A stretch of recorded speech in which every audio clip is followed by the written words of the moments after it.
Okay, I'm in Google Classroom or classroom.google.com. I'm going to create a new Google Classroom for this year's courses that I'm teaching. All right, you may log in and you may see classes from last year that you did not archive. If you need help archiving them, you can click on these three dots, the hot dots, and hit archive. That will remove them from your dashboard, but does not delete any of those files or Google Drive folders associated with the class. So you can still use posts from last year's classes that have been archived and bring them into this year. All right, you may be asking, well, why can't I just take this class and copy it and change the name and then re-enroll my students? If you do that, all of your assignments are going to post for the whole year at once. It's going to get super messy, but it's the best to create a new class. And then when you want to use a post or an assignment or a quiz that was in your class last year, you can just reuse the post, and I'll show you that here in a minute, and it will copy over to your new course. Okay, to create a new class or a new course, you're going to hit the plus button. Students will hit join class when you see them on the first week of school. We are going to create the class. Let's go ahead and give this a name. I'll name this one Sandbox 1.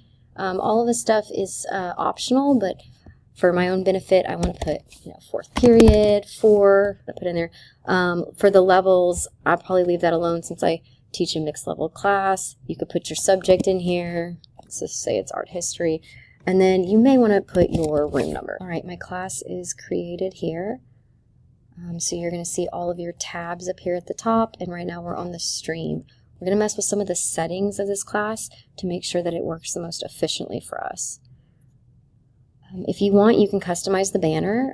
So you could go into like Canva and make, AP art history and a fourth period, cool little banner across the top to make it really recognizable when you're on your home page. That's optional. I'm going to skip over that today. I'm going to hit the class settings gear. This is where I can adjust all of those class details that I just put in.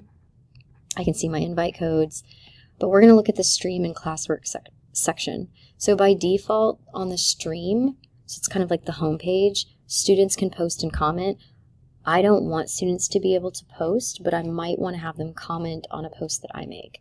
So I'm going to have it students can only comment, and then classwork on the stream.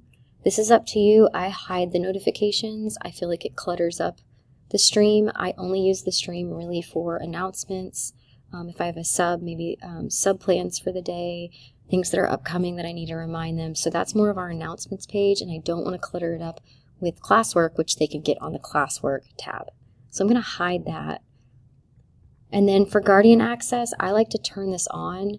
What this means is from the parent end, they will sign up for Guardian Access, and that will either give them weekly or daily emails on their students' progress in Google Classroom. So if you want the parents to have that option, you do want to turn on Guardian Access. This is where you can create a Meet link for your class for E-Days, or if you're doing a special virtual meeting or a guest speaker.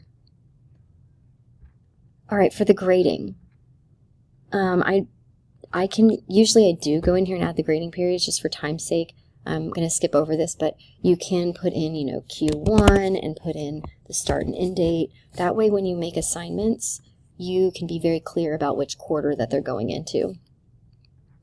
I don't mess with the grading scale because I want my grading scale to align with what we do in Cardinal Connect. And then I do, because I like to show which quarter and the weight for each assignment so that there's no questions asked about that. I like to go here to grade calculation and do weighted by category. I don't usually turn on the overall grade to students because it doesn't always align with Cardinal Connect, meaning I might give 40 assignments in Google Classroom and only 33 make it in to Cardinal Connect for the semester. And so I just want to make sure that I'm not sending mixed messages on the grade, so I do not show the overall grade to students. However, that is a personal preference if you'd like to do that. But since I'm doing weighted by category, I need to add categories. So I'm going to add major, and let's say that this is an AP class. So I'm going to do major and minor at 80 and 20. And then I might still add maybe an ungraded or participation, whatever it is, at 0%. Those are those assignments that maybe I'm giving in class that are not making it into the grade book. Right? And then I can hit save, and all those settings will be saved. Now back on the dashboard, you're going to see the one that we just created here. Now that we've set all the settings, we can now copy the class, and now I don't have to do all of those settings for each one. So because I do it one time, and I just come in here and I name it something else. Maybe this is 5th period now. And then copy. And so again, those settings are carrying over from the Sandbox 1 to Sandbox 2. And all I'm really having to do is change the name and maybe the banner photo. When it is time for students to sign up for your class, so when we see them week 1, you can display this class code here. If you're not happy with the class code, like you have some L's and some I's that you're not quite sure which is which, you can come in here and you can reset the class code if you'd like. And then once all your students are in, you can turn off that class code just to make sure that nobody else sneaks into your class. Let's say I'm in Sandbox 1 and I want to add an assignment from last year. I'm going to go to the Classwork tab and hit Create. And let's say I want to reuse something from graphic design. And let's do color psychology notes. I can create new copies of all those attachments, or I can leave it as is, reuse, and it's going to give me that little snapshot of what that assignment looks like. I can make my changes for the year. I can assign it to whomever. I don't have any students right now, so I don't have a due date and all this. Oh, this is a material, not an assignment. That's why. And then I can schedule a post, save the draft to post later, or post now.